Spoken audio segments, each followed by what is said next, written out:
Welcome to all student. How are you all? कैसे हैं आप सब? उम्मीद करते हैं कि अच्छे होंगे।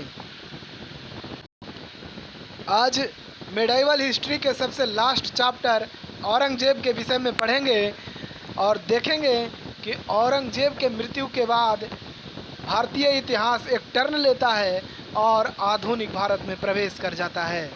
तो बने रहिए हमारे साथ वीडियो में। चलते हैं, हम आगे की ओर बढ़ते हैं।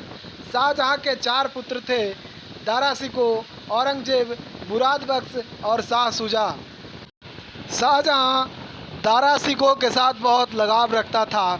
उसका बहुत प्यारा पुत्र था दारा शिकोह और बहुत ईमानदार इंसान भी था, चालाक भी था, एक अच्छा डिप्लोमेट था और एक अच्छा पढ़ा लिखा इंसान था।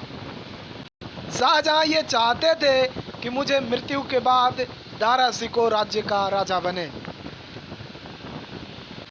दारा शिकोह को उदार होने के कारण उसे उदार मना के द्वारा जाना जाता है। दारा शिकोह गीता और वेद पर शोध किया था। शाहजहाँ के शासनकाल में औरंगजेब दक्षिण भारत का सूबेदार था और मुराद बख्श गुजरात का सूबेदार था और शाह शुजा बंगाल का सूबेदार था। जब राज दरबार में शाहजहाँ के यहाँ दारा शिकोह को राजा बनाने की बात चली, तब औरंगजेब दक्षिण भारत से सेना लेकर चल दिए। उधर बंगाल से शाह शुजा भी अपनी सेना साज कर चल दिए और मुराद बख्श भी। तो मुराद बख्श को औरंगजेब ने रास्ते में ही मिला लिया और उसने कहा कि हम दोनों मिलकर लड़ाई लड़ेंगे। इस प्रकार औरंगजेब शाह शुजा को अपने रास्ते से हटा दिया और उसे एक राजपूत राजा के यहाँ धर्म नीति के अनुपालन में उन्हें दंडित किया गया और उनकी मृत्यु हो गई। इस प्रकार एक एक करके सभी भाइयों को हटाया और औरंगजेब को जाकर उन्हें अपने पिता शाहजहाँ को नज़रबंद कर दिया और स्वयं राजा बन गया।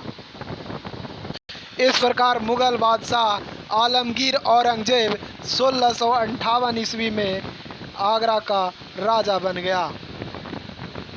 तब शाहजहाँ जीवित ही थे और 1659 ईस्वी में उनसे मृत्यु के बाद उन्हें पुनः राज्याभिषेक औरंगजेब को किया गया। औरंगजेब अपने खजाने से 1 रुपया भी नहीं लेता था। वह टोपियाँ सिलता था और उसी से अपनी जीविका चलाता था। औरंगजेब ने सिक्के पर कुरान की आयत लिखे जाने पर की प्रथा को बंद कर दिया। औरंगजेब ने संगीत, नृत्य और शराब पर भी अपने राज दरबार में प्रतिबंध लगा दिया। औरंगजेब ने झरोखा दर्शन को भी बंद कर दिया। औरंगजेब तुलादान प्रथा को भी बंद कर दिया गया। ये तुलादान प्रथा होता है कि वो अपने जन्मदिन के समय राजा अपने भजन के समान सोने गरीबों में बांटता था। औरंगजेब ने पारसी धर्म के पवित्र त्योहार नवरोज को अपने दरबार में मनाने पर प्रतिबंध लगा दिया।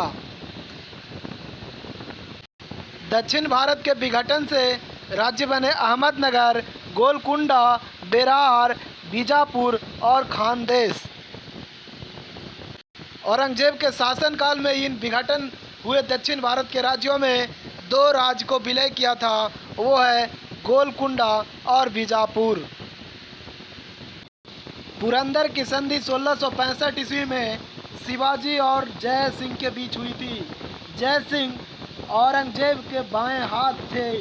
ये उनके दरबार में मंत्री थे, उनके बहुत करीब के कार्यकर्ता थे। आलमगीर औरंगजेब की मृत्यु 1707 ईस्वी में दक्षिण भारत के राज्य अहमदनगर में हो गई थी।